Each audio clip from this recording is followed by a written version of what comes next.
আসসালামু আলাইকুম। বাংলাদেশ বেতার রাজশাহী স্থানীয় সংবাদ পড়ছি সুমাইয়া মেহজাবিন। মহিলা ও শিশু বিষয়ক এবং সমাজ কল্যাণ মন্ত্রণালয়ের উপদেষ্টা শারমিন এস মুর্শিদ বলেছেন, ডিগ্রি অর্জনের পাশাপাশি নিজেকে দক্ষ হিসেবে গড়ে তুলতে হবে।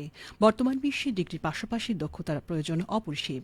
আজ রাজশাহীতে অবস্থিত বরেন্দ্র বিশ্ববিদ্যালয়ের দ্বিতীয় সমাবর্তনে সভাপতির বক্তব্যে তিনি এসব কথা বলেন। সমাবর্তনে চেয়ার হিসেবে গ্র্যাজুয়েটের ডিগ্রি প্রদান করেন। সমাবর্তনের মূল বক্তা হিসেবে উপস্থিত ছিলেন আন্তর্জাতিক স্বনামধন্য গবেষক ও প্রকৌশলী বিজ্ঞানী, ইউনিভার্সিটি অব ম্যানিটোবা কানাডার ইলেকট্রিক্যাল অ্যান্ড কম্পিউটার ইঞ্জিনিয়ার বিভাগের অধ্যাপক ড আকরাম হোসেন।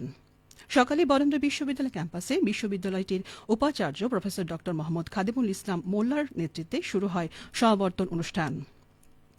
এবারের সমাবর্তনের সামার 2020 এবং 25 স্প্রিং সেমিস্টার পর্যন্ত স্নাতক সম্মান এবং স্নাতকোত্তর পরীক্ষার উত্তীর্ণ শিক্ষার্থীরা ডিগ্রি পেয়েছেন। বিভিন্ন বিভাগের মোট 5,375 জন গ্র্যাজুয়েট এই সমাবর্তনে ডিগ্রি গ্রহণ করেছে। রাজশাহী 2 সদর আসনে আগামী জাতীয় সংসদ নির্বাচনে অংশ নিতে আমার বাংলাদেশ পার্টির মনোনীত সংসদ সদস্য প্রার্থী মোহাম্মদ সাইদ নোমান মনোনয়নপত্র উত্তোলন করেছেন। আজ দুপুরে রাজশাহী আঞ্চলিক নির্বাচন কর্মকর্তার কার্যালয় থেকে তিনি এই মনোনয়নপত্র সংগ্রহ করেন। মনোনয়নপত্র উত্তোলন শেষে প্রতিক্রিয়ায় মোহাম্মদ সাইদ নোমান প্রয়াত হাদিকে গভীর শ্রদ্ধার সঙ্গে স্মরণ করেন। তিনি বলেন, প্রিয় হাদির আদর্শ এবং চিন্তাধারা অনুসরণ করে রাজশাহীতে ন্যায় ভিত্তিক, মানবিক ও উন্নত সমাজ গড়ে তোলাই তার রাজনীতির মূল লক্ষ্য। এ সময় তার সঙ্গে দলের স্থানীয় নেতাকর্মী ও সমর্থকরা উপস্থিত ছিলেন।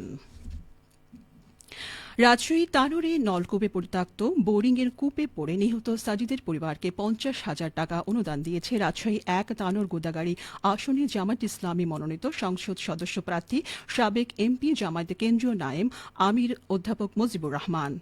আজ তিনি সাজিদের বাড়িতে গিয়ে তার বাবা ও মায়ের হাতে জামায়াত ইসলামের পক্ষ থেকে এই অনুদানের অর্থ তুলে দেন। পাখি ও বন্য প্রাণীর শিকারের তথ্যদাতাকে উপহার হিসেবে দেওয়া হচ্ছে একটি করে শীত বস্ত্র। শস্য এবং মৎস্য ভাণ্ডার খ্যাত নাটোরের চলন বিলে প্রকৃতি বাঁচাতে এই অভিনব কার্যক্রম শুরু করেছে পরিবেশবাদী সংগঠন চলন বিল জীববৈচিত্র্য রক্ষা কমিটি। আজ সিংড়া উপজেলার চলন বিলের ডুবন্ত সড়কের বিভিন্ন পয়েন্টে এই ব্যতিক্রমী কার্যক্রম ও বিলে জীববৈচিত্র্য রক্ষায় লিফলেটের মাধ্যমে প্রচারণা শুরু করে সংগঠনটির সদস্যরা।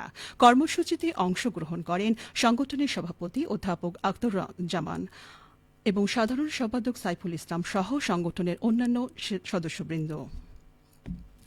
রাজশাহী মহানগরীতে বিস্ফোরণ ঘটানো, অবৈধ প্রভাব বিস্তার এবং সন্ত্রাসী তৎপরতায় অভিযোগে আওয়ামী লীগ এবং ছাত্রলীগের নেতাকর্মী সহ 18 জনকে গ্রেপ্তার করেছে পুলিশ। আজ রাজশাহী মেট্রোপলিটন পুলিশের মিডিয়া সেল থেকে পাঠানো প্রেস বিজ্ঞপ্তিতে এ তথ্য নিশ্চিত করেছে। এছাড়া আরএমপি বিভিন্ন থানা এবং ডিবি পুলিশের পৃথক অভিযানে আরও 14 জনকে গ্রেপ্তার করা হয়েছে। এর মধ্যে ওয়ারেন্টভুক্ত আসামি 3 জন, মাদক মামলায় 1 জন এবং অন্যান্য মামলায় আসামি 10 জন। গ্রেপ্তারকৃত আসামিদের বিরুদ্ধে আইনগত ব্যবস্থা গ্রহণ করা হয়েছে। চলতি মৌসুমে নওগাঁ জেলায় 65,676 হেক্টর জমিতে সরিষা চাষের লক্ষ্যমাত্রা রয়েছে। ইতিমধ্যে 54,750 হেক্টর জমিতে আবাদ হয়েছে। উৎপাদন লক্ষ্যমাত্রা 1,09,680 মেট্রিক টন।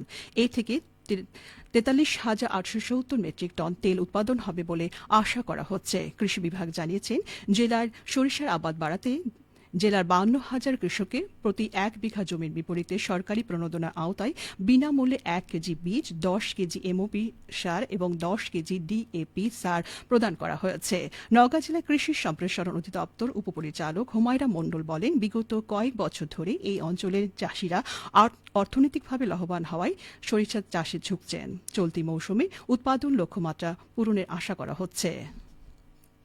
সবশেষে আবহাওয়া। আজ রাজশাহীতে সর্বোচ্চ তাপমাত্রা ছিল 18.3 ডিগ্রি এবং সর্বনিম্ন 13.2 ডিগ্রি সেলসিয়াস। বিকেল 3টায় বাতাসের আপেক্ষিক আর্দ্রতার পরিমাণ ছিল 85%। রাজশাহী ও পার্শ্ববর্তী এলাকায় আজ সূর্যাস্ত সন্ধে 5:21। সংবাদ শেষ হলো। আমাদের পরবর্তী স্থানীয় ইংরেজি সংবাদ সন্ধে 6:05।